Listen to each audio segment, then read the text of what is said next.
SBY sudah mendesain bersama oknum di KPK bahwa Februari harus sudah selesai ini. AU harus sudah selesai, pengambil alihan sudah bisa dilakukan. Tanggal 7 malam, itu Pak Syarif Hasan, walaupun kemudian dia bantah di komite etik. Tapi media mengutip pertama kali itu dari pernyataan Pak Syarif Hasan. Mengatakan bahwa Anas sudah tersangka. Mohon maaf kalau ada yang berpikir bahwa saya di tempat ini mati membusuk. Alhamdulillah dengan dukungan keluarga, dukungan teman-teman, dukungan para sahabat, saya tetap bisa hadir, hidup, tegak berdiri, bukan hanya hidup.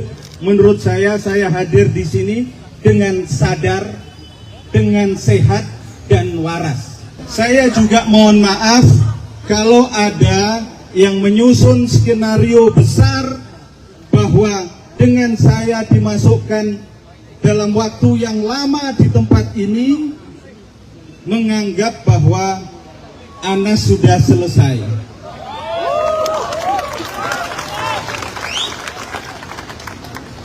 Skenario boleh besar, boleh kuat, boleh hebat, tetapi sehebat apapun, sekuat apapun, serinci apapun skenario manusia tidak akan mampu mengalahkan skenario Tuhan.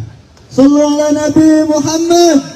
Wa makaru wa makarallah wallahu khairul makirin.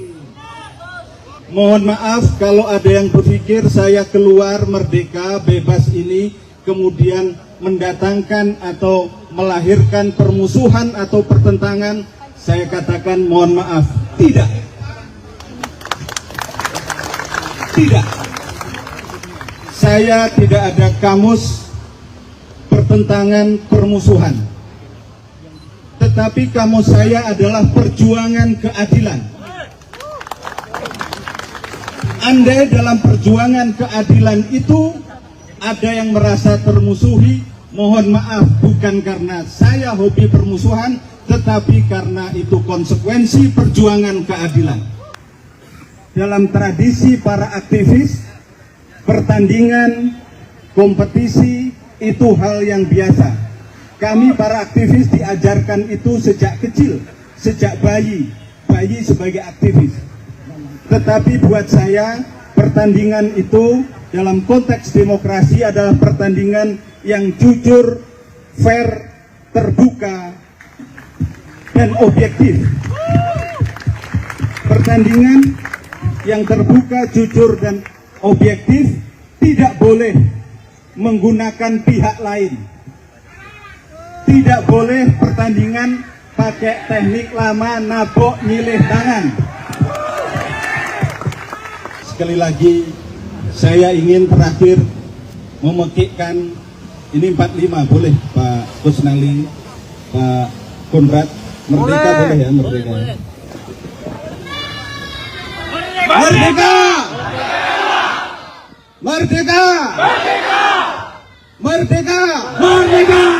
Allahu Akbar! Allahu Akbar! Allahu Akbar! Allahu Akbar! Allahu Akbar! Allahu Akbar! Seperti itulah pernyataan Anas Urbaningrum saat keluar dari Lembaga Pemasyarakatan Sukamiskin Bandung. Pernyataan Anas ini jadi kode sangat keras bagi pihak-pihak yang telah mengkriminalisasikan Anas Urbaningrum hingga dipenjara bertahun-tahun. Sebab, usai menjalani cuti menjelang bebas dari penjara, Anas Urbaningrum akan berjuang menuntut keadilan. Seperti diketahui, masuknya Anas ke penjara Sukamiskin, diduga akibat kriminalisasi yang melibatkan keluarga Cikeas dan oknum komisioner KPK pada era Presiden Susilo Bambang Yudhoyono. Kriminalisasi ini bukan hanya membuat Anas Urbaningrum kehilangan jabatan Ketua Umum Partai Demokrat, tapi juga jadi awal hancurnya demokrasi di tubuh Partai Demokrat. Kronologi hancurnya demokrasi di tubuh Partai Demokrat dibongkar oleh dua saksi mata pendukung Anas Urbaningrum, yakni IGD Pasek Suardika dan Muhammad Rahmat. SBY sudah mendesain bersama oknum di KPK bahwa Februari harus sudah selesai ini.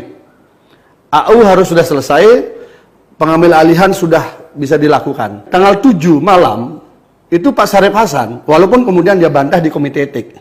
Tapi media mengutip pertama kali itu dari pernyataan Pak Syarif Hasan. Mengatakan bahwa Anas sudah tersangka. Ini tanggal 7. Ini tanggal 4, tanggal 7. Tanggal 7 malam itulah kemudian muncul sprindik bocor yang tanpa ada gelar perkara, dua komisioner sudah tanda tangan. Siapa komisioner itu? Pak Abraham Samad dengan BW. Jadi yang tanda tangan di sprindik yang bocor itu adalah Pak Abraham Samad dengan BW dan Bambang Wijoyanto. Kalau kita bicara kapan SBY secara vulgar mengambil alih kewenangan Ketua Umum Demokrat, yaitu Bapak Anas Urbaningrum, Mas Anas, itu ada 8 Februari.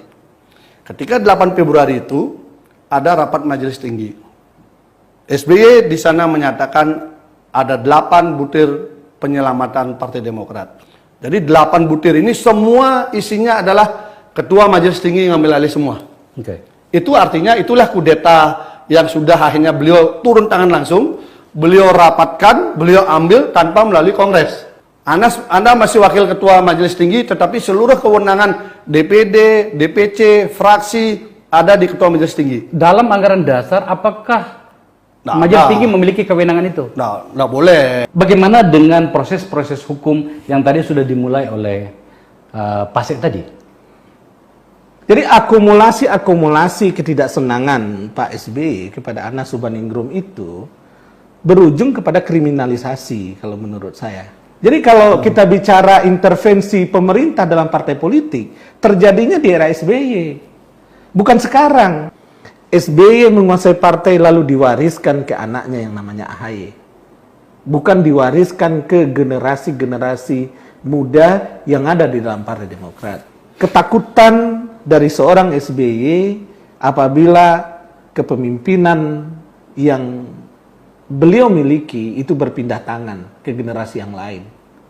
Dan ketakutan SBY itulah kemudian melahirkan sebuah anggaran dasar, anggaran rumah tangga tahun 2020, di mana pengambil alihan semua kekuatan di dalam partai berada di tangan dia.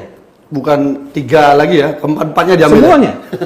Semuanya berada di tangan, bukan majelis tinggi, tapi berada di tangan ketua majelis tinggi, yaitu SBY. Ini membuktikan bahwa sang Demokrat itu sudah berakhir. Tidak ada lagi yang namanya sang Demokrat.